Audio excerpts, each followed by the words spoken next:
You're so obsessed with you. Don't do I'm you? going to teach you the rules again. You're the Attorney General of the United States. We have rules here. You're obsessed with him. You're the Attorney General of the United States. With obsessed with Donald Trump. February 14th, 2026, 5:47 a.m. Las Vegas Metropolitan Police Department headquarters. Captain Marcus Rodas reports for his morning duty. Music, a 23-year veteran, highly decorated, and head of the department's narcotics interdiction unit. He pulls into his assigned parking spot. Badge number 2847 shining beneath the Nevada sun. He never reaches Music his office. 12 FBI agents move in. Tactical gear, weapons ready. Federal warrants in hand. Within 90 seconds, Captain Rodas is in federal custody. The charges: racketeering, drug trafficking, conspiracy, money laundering, and obstruction of justice. A betrayal almost impossible to believe. For 11 years, Marcus Rodas worked with the Sinaloa Cartel. Not against them, music, but for them. The officer responsible for stopping drug flow into Las Vegas was enabling it, shielding it, and profiting from it.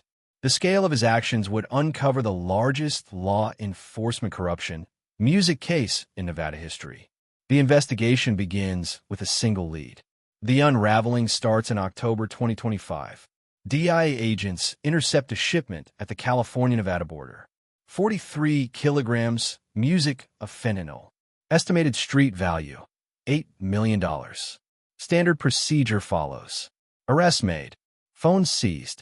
Data analyzed. Then something unusual appears. Hidden inside encrypted messages. References to SHIELD.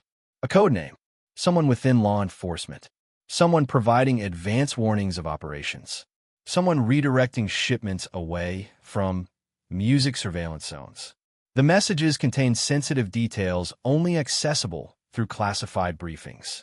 Shift schedules, checkpoint positions, informant identities, undercover assignments.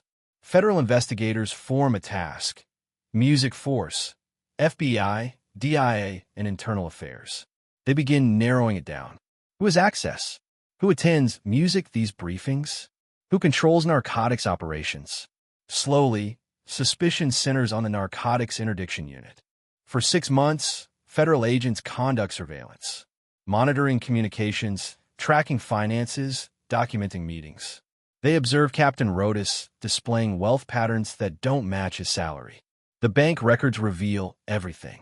Between January 2015 and December 2025, over $75 million flows music through accounts linked to him. Shell companies in Delaware, LLCs in Wyoming, offshore accounts in the Cayman Islands, wire transfers from Mexico City, cryptocurrency conversions through unlicensed exchanges. A police captain earning $98,000 a year somehow controls a financial network rivaling corporate executives. The case expands music further. Investigators discover Rodas is not alone. Lieutenant David Chun, Sergeant Patricia Morrison, Detective James Kovac, Detective Angela Torres, all part of the same unit, all receiving payments, all compromised. The corruption goes beyond individuals. Rodas strategically placed loyal assets across the department's enforcement system. Every weak point exploited, every safeguard bypassed. The cartel didn't just have an informant in Las Vegas. Music, they controlled the entire operation. Evidence from seized devices reveals how it worked. Cartel shipments received early warnings. Legitimate investigations were redirected. Evidence from unrelated cases was mishandled to ensure convictions, while cartel activities remained untouched. High-value targets were warned before raids. Informants, music, were exposed, often with deadly consequences. In November 2023, an informant named Rafael Mendoza shares details about a cartel network in Henderson. 2 weeks later, he vanishes. 3 months later, his body is found in the Mojave Desert. Execution-style killing. Records show Rodas accessed Mendoza's file 4 days before he disappeared. Prosecutors argue he directly contributed to Mendoza's music death. The financial system behind the betrayal is precise. Follow the money. Always follow music, the money. Forensic accountants map the payment structure. The cartel operates like a corporation. Monthly retainers, performance, music bonuses, operational incentives. Rodas earns $50,000 monthly as base music pay. Extra payments follow successful operations. Shipments passing safely bring bonuses. Intelligence preventing seizures earns higher rewards. Between 2015 and 2025, Rodas receives around $18 million personally. His team earns millions as well. Chun $12 million, Morrison $9 million, Kovac and Torres $7 million each. Funds move through complex channels. Fake businesses in Mexico. Paper-only companies. Transfers routed through Hong Kong and Singapore. Then into U.S. shell corporations. Finally deposited as consulting income or investments. A sophisticated laundering system. Multiple layers. Multiple jurisdictions. But investigators uncover the full trail. Operationally, it was simple. Every Tuesday, the narcotics unit holds planning meetings. Enforcement actions discussed. Intelligence shared. Classified environment. Rodas attends. Within hours, encrypted updates reach cartel contacts. Checkpoints, targets, undercover plans. Everything needed to avoid capture. Example. September 15th, 2024. A meeting identifies Highway 95 for major music operations. Extra patrols deployed. That same day, Rodas sends a warning. Highway 95 is high risk. Use alternate routes. September 16th, cartel shipment takes Interstate 15 instead. 400 kilograms of meth reaches Las Vegas. No interference. Music. 3 days later, Rodas receives a $75,000 bonus. The pattern repeats for 11 years. By January 2026, investigators have enough evidence. A grand jury issues sealed indictments. Arrest warrants prepared. But timing is critical. Arresting Rodas normally could alert others. Evidence could be destroyed. Suspect could flee. The solution: simultaneous arrests. February 14th, 2026. Coordinated raids across Las Vegas. Rodas at headquarters. Chun at home. Morrison commuting. Kovac and Torres at separate locations. 5:47 a.m. operation begins. Within 20 minutes, all 5 are in custody. No resistance. No warnings. Searches uncover cash, encrypted devices, burner phones, and detailed records. Rodas' home alone contains $400,000 in hidden currency. March 2026. Court proceedings begin.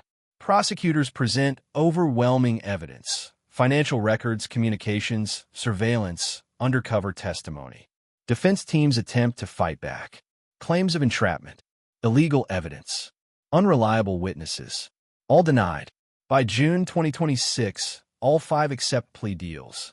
Rodas receives 45 years in federal prison. Chun 35 years. Morrison 30 years. Kovac and Torres 25 years each. No parole. Assets seized. Cash, property, vehicles, offshore accounts. The damage goes beyond convictions. The Las Vegas Metropolitan Police Department faces a crisis. How did this go unnoticed for over a decade? What failed? Who else is involved? Federal oversight begins. Independent monitors assigned. Every case handled by the unit reviewed. Defense attorneys challenge past convictions. Evidence integrity questioned.